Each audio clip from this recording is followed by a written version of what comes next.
From The National, this is Trending Middle East. I'm Yasmin Al-Taji. It's Monday, March 24th. Here are today's headlines.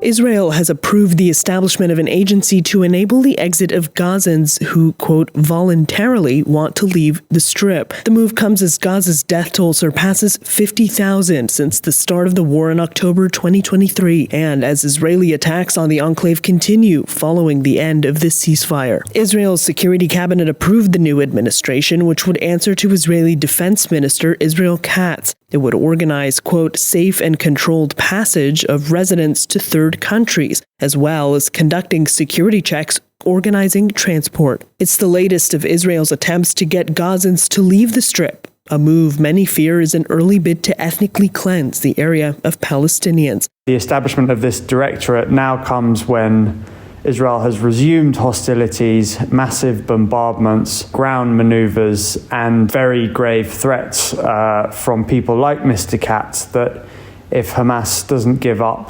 the hostages and disarm, that total annihilation and destruction can await the people of Gaza. The National's Thomas Helm reports. The statement announcing the formation of this administration said that it would be in line with Israeli and international law, but in reality, nothing has changed vis-a-vis the likelihood that this plan is totally illegal. The plan falls in line with that of U.S. President Donald Trump, who himself proposed a U.S. takeover of Gaza that would enable the displacement of Palestinians from the enclave. In theory, this directorate aligns with Trump's plan, but there's a problem for the Israelis, which is that no one really knows what state Trump's plan is in at the moment.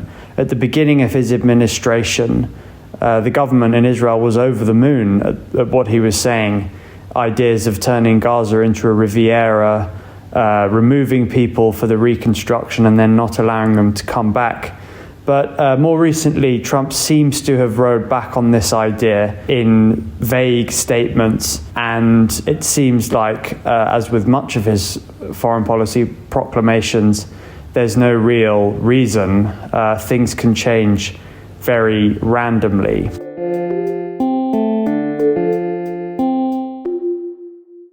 Syria is cracking down on Captagon smuggling. Syrian authorities thwarted a major smuggling operation aimed at neighboring countries, a security official announced on Saturday. Authorities seized a shipment of about 3 million pills of the addictive amphetamine-type stimulant. Syria became a center for producing and shipping Captagon after the civil war broke out in 2011. Its output alone accounts for 80% of global Captagon production. Now the new government in Damascus, which is led by Hayat Tahrir al-Sham and took over after the fall of al-Assad's regime in December, has pledged to fight drugs producing and trafficking in the country. The National's Sinan Mahmoud reports.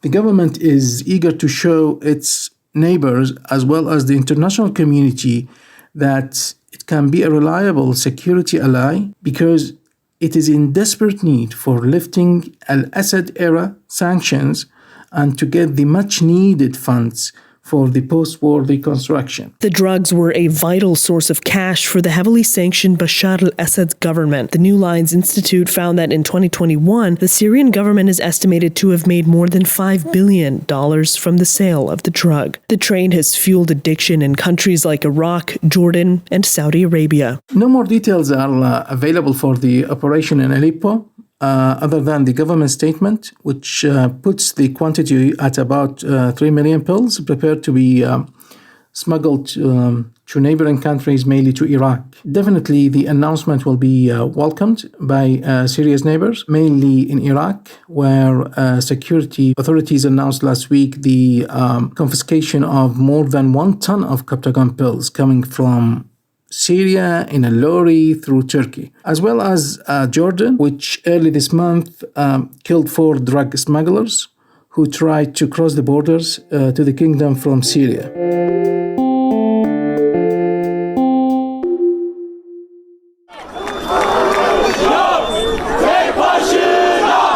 A Turkish court jailed the mayor of Istanbul, pending trial, as authorities arrested more than 300 protesters. Istanbul Mayor Ekrem İmamoğlu was arrested on Wednesday over alleged corruption and aiding terrorist groups. He was questioned on Saturday for nearly 5 hours as part of an investigation into allegations of aiding the outlawed Kurdistan Workers' Party, or PKK. A day earlier, he was questioned for 4 hours over the corruption accusations. İmamoğlu rejected all charges during both interrogations. His arrest has led to debate on whether the move is politically driven in an attempt to remove him from the next presidential race, currently scheduled for 2028. Protests against the mayor's arrest have been growing since Wednesday. The leader of the Republican People's Party, or CHP, called on supporters to take to the streets for peaceful demonstrations, directly against a 5-day ban on protests from Turkish authorities in capital Ankara, as well as Istanbul and Izmir.